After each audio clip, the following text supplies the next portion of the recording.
Hi, I'm Amy Sandler, host of the Radical Candor podcast. We're thrilled to introduce you to our new Radically Candid mini episodes. These bite-sized shows feature Kim giving radical candor tips. They're between 5 to 10 minutes long and will be released in between regular episodes. Enjoy it with a snack. Hi, I'm Kim Scott, and I want to talk to you today about a very simple idea, radical candor. If you can put this idea into practice, it will help you build teams on which everyone can do the best work of their lives and, even more importantly, build the best relationships of their career. In order to explain to you what I mean by radical candor, I want to start by telling you a simple story about a time when my boss criticized me. I had just started working at Google, and I had to give a presentation to the founders and the CEO about how the AdSense business was doing. I walked into the room, and there was Sergey Brin, one of the founders, on an elliptical trainer pedaling away in toe shoes, wearing a bright blue spandex unitard.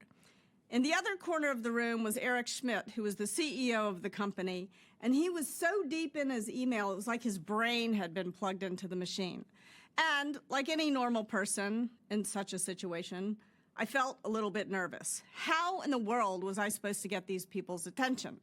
Luckily for me, the AdSense business was on fire, and when I said how many new customers we had added over the last 2 months, Eric, the CEO, almost fell off his chair. And he said to me, "That's incredible. What do you need? Do you need more marketing dollars? Do you need more engineering resources?" So I'm thinking like the meeting's going okay. In fact, I now believe that I am a genius.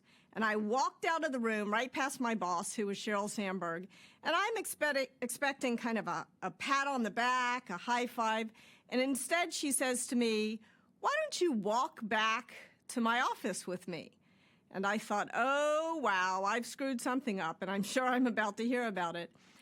And Sheryl began the conversation as we're walking down the sidewalk by telling me the things I had done well in the meeting.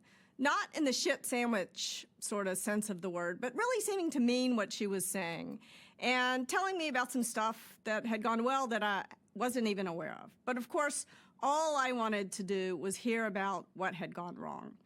And eventually Sheryl said to me, "You said a lot in there. Were you aware of it?" And I sort of breathed a huge sigh of relief, because if that was all I had done wrong, who really cared? I had a tiger by the tail. And I sort of made a brush-off gesture with my hand, and I said, "Yeah, no, it's a verbal tic. It's no big deal, really."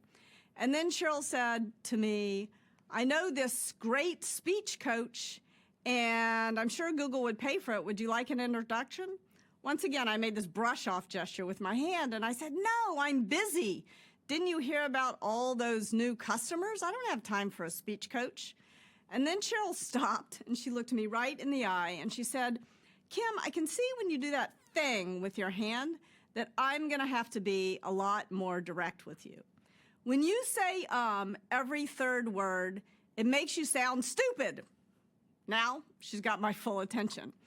Some people might say it was mean of Sheryl to say I sounded stupid, but in fact, it was the nicest thing she could possibly have done for me at that point in my career.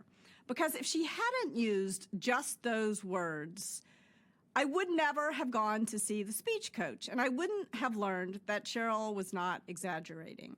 I literally said every third word. And this was news to me, because I had been giving presentations for my whole career. I had raised millions of dollars for 2 different startups giving presentations. I thought I was pretty good at it. It was almost like I had been walking through my entire career with a giant hunk of spinach between my teeth, and nobody had had the common courtesy to tell me it was there. I could get it out if I knew about it, but why had no one told me? This really got me to thinking, what was it about Sheryl that made it so seemingly easy for her to tell me? And almost more interestingly, why had no one else told me? And I realized in the case of Sheryl, it really boiled down to 2 things. Sheryl cared personally about everyone who worked directly with her. When I first moved to California to take the job at Google from New York, I was a little bit lonely because I didn't know anyone.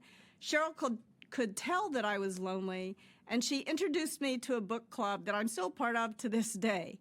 When I had a family member fall ill, Sheryl said to me, "You go to the airport, get on the airplane, be with your family. Your team and I will write your coverage plan for you." That's what teams do for one another.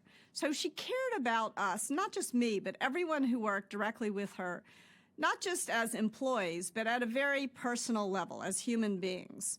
And this, of course, wasn't something that Sheryl could do for all 5,000 people in her organization. Relationships don't scale.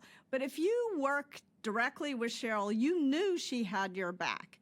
And that does scale, because when a leader treats their people with respect and with real kindness and cares at a personal level about them, they tend to treat their people the same way. And that creates a culture, and culture does scale. However, it wasn't all care personally. I also knew about Sheryl that she would never hesitate to tell me something that I needed to know about, even if she was concerned that it might hurt my feelings in the short term. So care personally, challenge directly. Sounds so simple. Now, I worked for a summer at McKinsey, the consulting firm, and I also went to business school. And in that period of 2 years, I learned one really important thing. All of life's hardest problems can be boiled down to a good 2x2 framework. So here it is, your Radical Candor framework. Care personally, challenge directly.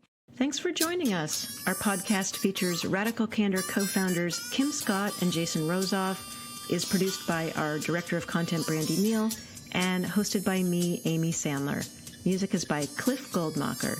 Go ahead and follow us on Twitter at Candor and find us online at radicalcandor.com.